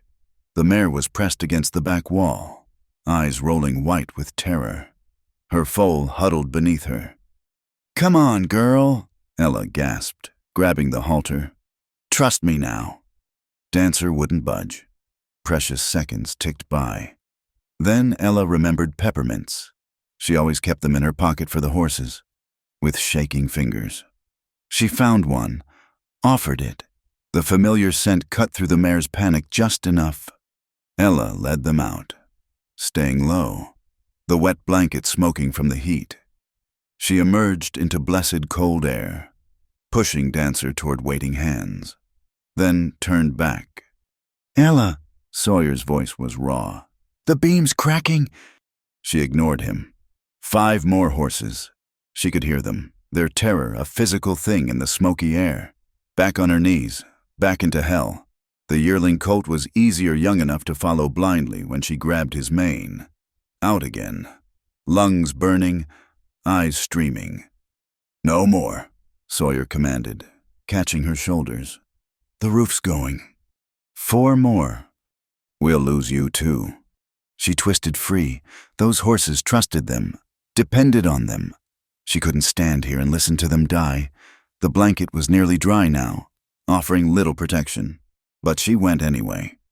This time, Tom was beside her, his own wet blanket steaming. Together, they got 2 more horses out, the old mare who'd been Sawyer's first breeding stock, the gelding Dutch favored. The barn groaned ominously above them. "Last 2, Tom gasped. "Together?" She nodded. They found the last stalls just as a beam crashed down behind them, showering sparks. The horses were beyond panic now, dangerous with fear.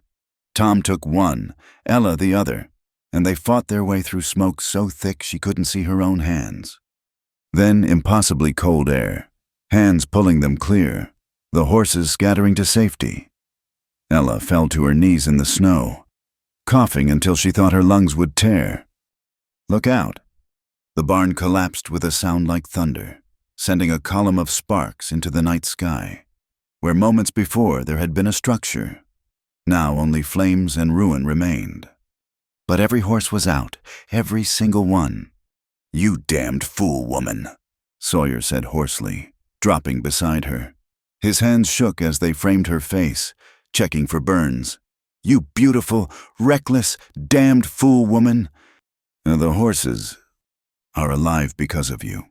He pulled her against him, holding so tight she could barely breathe.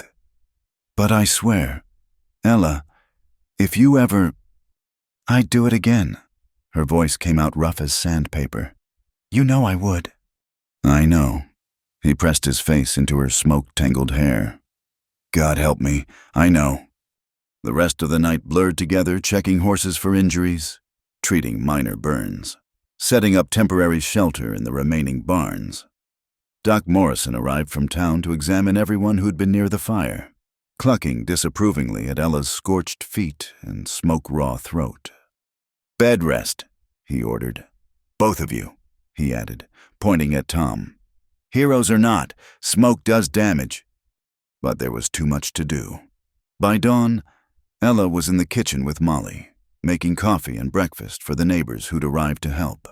Her feet were bandaged, throat still raw, but she couldn't sit still. "Insurance?" she asked Sawyer when he came in, soot still streaking his face despite washing.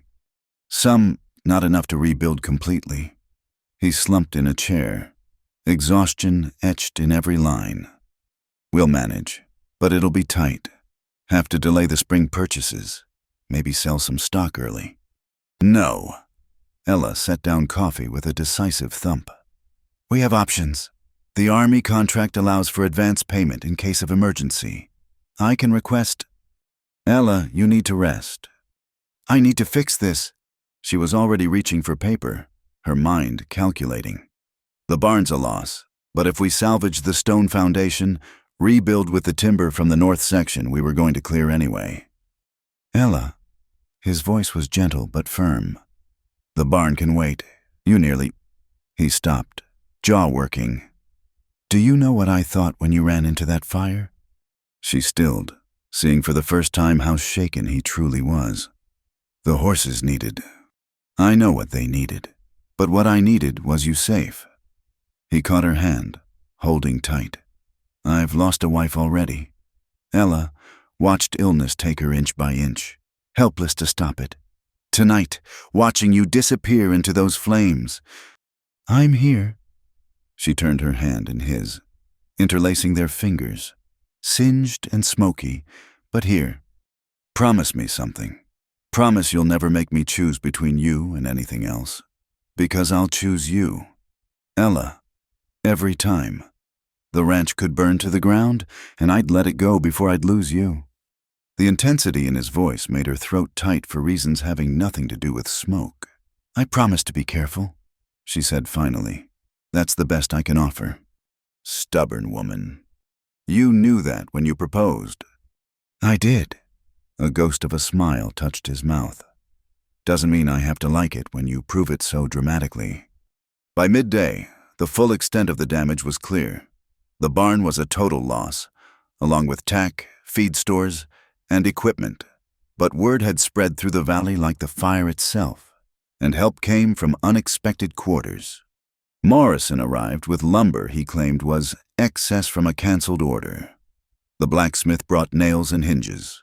Refusing payment, ranchers who'd competed with Sawyer for contracts showed up with tools and willing hands.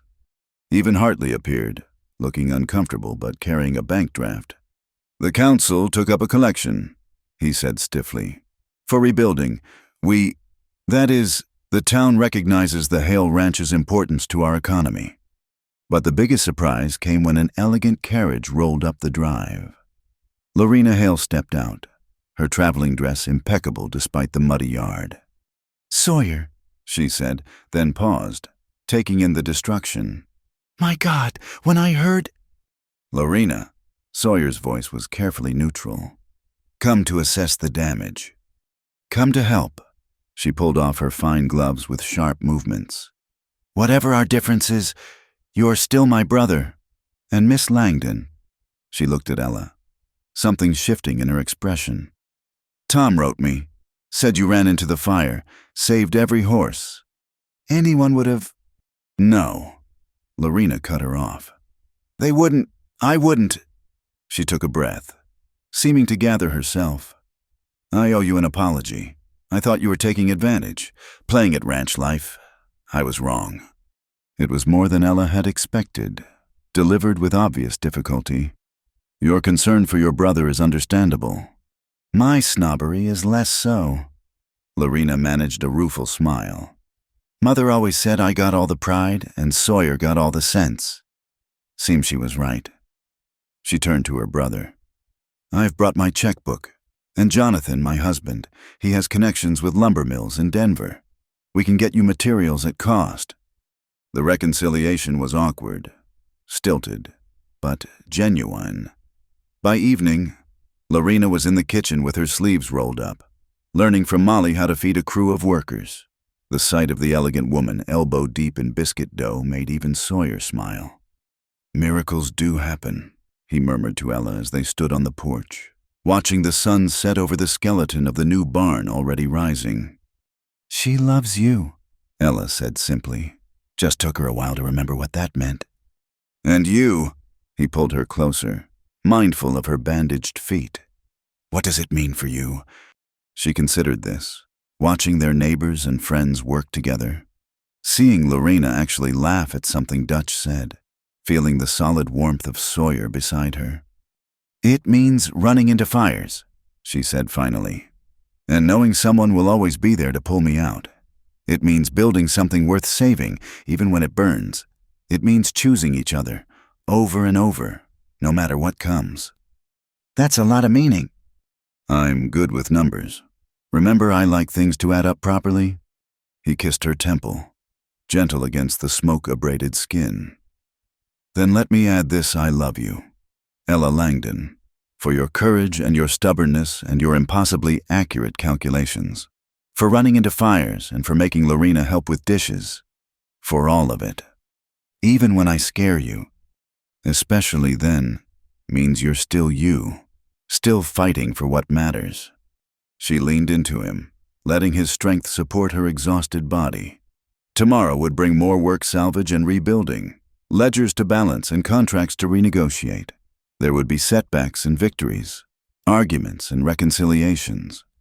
But tonight, surrounded by the proof that community meant more than conformity, that respect could be earned through action rather than appearance, that love could survive both fire and fear tonight, the future looked bright as the stars beginning to emerge overhead. We should go in, Sawyer said eventually. Doc Morrison will skin me if he finds you on your feet. In a moment. She wasn't ready to leave this quiet space, this perfect balance point between destruction and rebuilding. Just let me watch a little longer. So they stood together as darkness deepened, watching their world remake itself with the help of willing hands and opened hearts. The old barn was gone, but what would rise in its place would be stronger, built on foundations of mutual respect and shared purpose. The numbers, Ella thought with satisfaction, had never added up better. Christmas Eve arrived with clear skies and bone-deep cold. The new barn stood nearly complete, its fresh timber golden in the winter sun. Inside the main house, warmth and the scent of Molly's cooking filled every corner.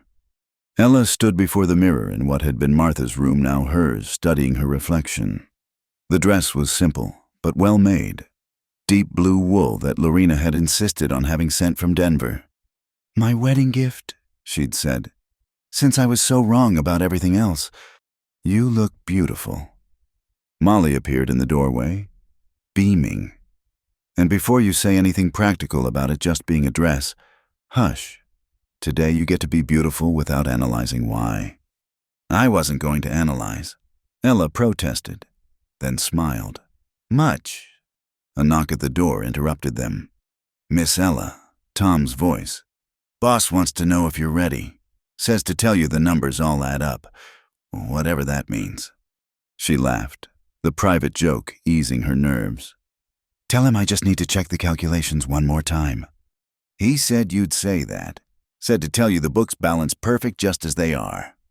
Through the window, she could see the yard filling with neighbors. The news of a Christmas Eve wedding had brought everyone, even those who'd initially disapproved. The fire had changed things, shifted perspectives, or maybe it had simply revealed what had always been there, a community that valued courage over convention. Clem waited at the bottom of the stairs, dressed in his best suit. Figured you might need someone to walk you, he said gruffly, since you don't have family here. I have family, she corrected, taking his offered arm. It just took me a while to find them.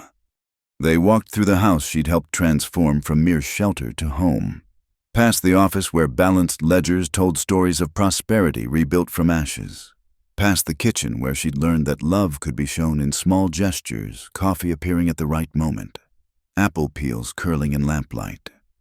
The parlor had been transformed with pine boughs and red ribbons.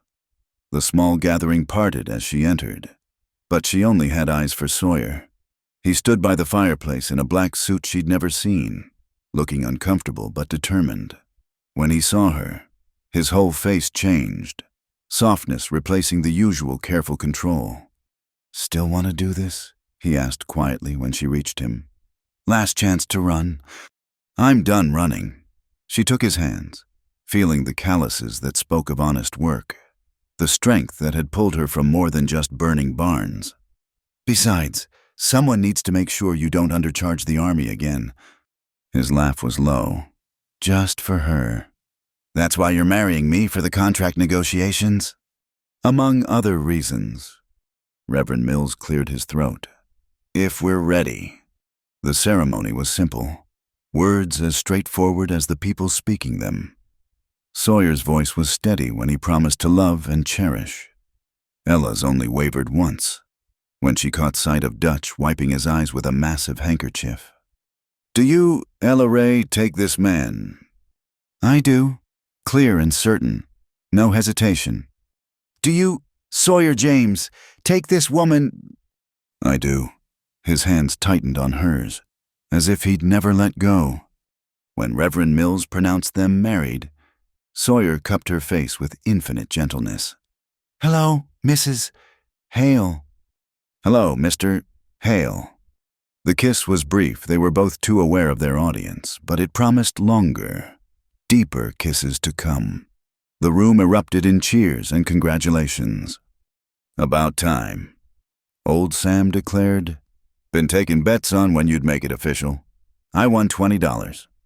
The celebration moved to the kitchen, expanded to include the hands and neighbors who'd come to wish them well. Food appeared in abundance. Molly had outdone herself, with help from Lorena, who looked pleased with her contribution of city delicacies. A toast, Mayor Dawson called out, raising his glass, to the new Mrs. Hale. May she keep our books as straight as she keeps our men in line. Laughter filled the room. Even Mrs. Palmer, resplendent in purple silk, raised her glass with something approaching genuine warmth. Speech, someone called. Let's hear from the bride. Ella looked around the room at faces that had become dear to her. At Tom, who'd risked his life beside her in the fire. At Molly and Clem, who'd made her feel at home from the first. At Lorena, who'd traveled from prejudice to acceptance. At the townspeople who'd chosen to see worth over convention. When I came here, she began, I was looking for a job. What I found was a life, a place where the measure of a person isn't how well they fit expectations, but how hard they work and how much they care. You gave me that chance. Sawyer gave me that chance. All I can promise is to keep earning it, every day. Here, here. As the celebration continued around them, Sawyer drew her aside, into the relative quiet of the hallway. No regrets, he asked. You could have had a conventional life in Kansas. Proper house, proper husband, proper boredom. She finished. Sawyer, I ran into a burning barn for horses. Do you really think I wanted conventional? What do you want? You asked me that once before. Ask again. The answer might have changed. She considered this, thinking of all that had happened since that night in the kitchen. I want morning coffee and evening ledgers. I want to argue about contracts and save foals and blizzards. I want to build something that lasts, with someone who sees me as I am. She smiled. I want you, Sawyer Hale, just as stubborn and careful and good as you are. You've got me. He pulled her closer, resting his forehead against hers. For better or worse, in fires and blizzards and whatever else Wyoming throws at us. Good, because I've been thinking about expanding the breeding program. The numbers show if we invest in 2 more mares. He silenced her with a kiss, longer and deeper than the one at the ceremony. When they finally parted, both breathing unsteadily, he was smiling. We're at our wedding reception, and you're talking about breeding programs. Is that a problem? No. He tucked a loose strand of hair behind her ear. It's perfect. You're perfect. Exactly as you are. They returned to the celebration hand in hand. As the evening wore on, snow began to fall, soft and silent beyond the windows. The assembled company gradually departed, leaving gifts and good wishes. Lorena hugged them both before climbing into her carriage. I'll be back in spring, she promised, to see how the new barn looks, and to learn more about ranch accounting, if Ella will teach me. Anytime, Ella assured her. Finally, it was just their small family left Molly and Clem, the Hands, and the newlyweds. They sat around the kitchen table, tired but content, the way they had so many evenings before. But now Ella's place was beside Sawyer, her hand in his, their future spread before them like an unwritten ledger. Well, Molly said eventually, I suppose some things change and some stay the same. We'll still need breakfast come morning, wedding or no wedding. I'll help, Ella offered automatically. You will not. Molly's voice was firm. Tomorrow you're a bride. Day after, you can go back to being indispensable.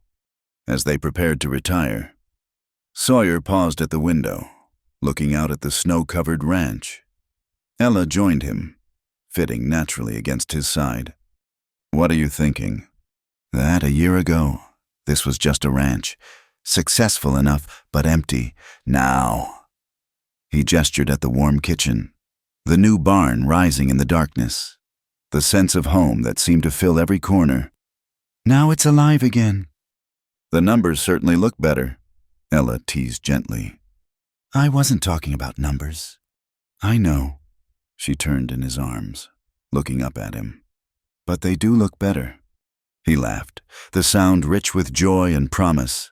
Come on, Mrs. Hale, let's go home. We are home. Then let's go start our life. They walked upstairs together, leaving the lamp burning low in the kitchen, a beacon of warmth in the winter night. Behind them, the clock chimed midnight, marking the end of one story and the beginning of another. In the morning, there would be chores and challenges, ledgers to balance and horses to tend. But tonight, there was just this 2 people who'd found each other across miles and expectations, who'd built something stronger than convention and deeper than convenience. Ella Hale, formerly Langdon, had traveled far to find where she belonged. As it turned out, she'd belonged here all along, in a place where being exactly who she was meant being exactly enough. The books, she thought with deep satisfaction, had never balanced better. Thank you so much for listening to this Wild West love story. I hope Ella and Sawyer's journey touched your heart as much as it touched mine. I'd love to know where in the world you're listening from. Please share in the comments below.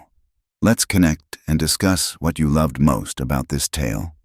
If you enjoyed this story, please subscribe to Wild West Stories 1850. Give this video a like. And don't forget to hit the hype button to help more people discover these heartfelt frontier tales. Your support means everything. Until our next adventure in the Old West, happy trails, partners.